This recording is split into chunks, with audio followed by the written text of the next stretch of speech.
সুইজারল্যান্ডের জেনিভার পরে এবার ব্রিটেনের রাজধানী লন্ডনে চীনের সঙ্গে বাণিজ্য সংঘাতে ইতি টানার লক্ষ্যে আবার দ্বিপাক্ষিক বৈঠকে বসল আমেরিকা।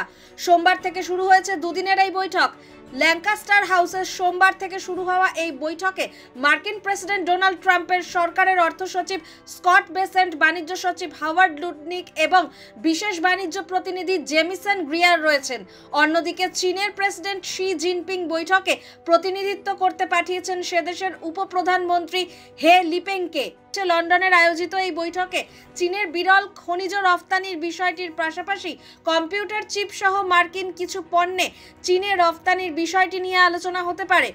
গত 11 মে জেনিভায় বিশ্বের বৃহত্তম দুই অর্থনীতির মধ্যে বাণিজ্য বৈঠক হয়েছিল। সেখানে শুল্ক বিরোধ নিষ্পত্তির বিষয়ে ইতিবাচক আলোচনা হলেও চীনা বিরল খনিজ রফতানির বিষয়টি নিয়ে তেমন কোনো অগ্রগতি হয়নি। চীনের সঙ্গে বার্ষিক বাণিজ্যে আমেরিকার ঘাটতি $120 কোটি। একে কমিয়ে আনা ট্রাম্প সরকারের অন্যতম লক্ষ্য।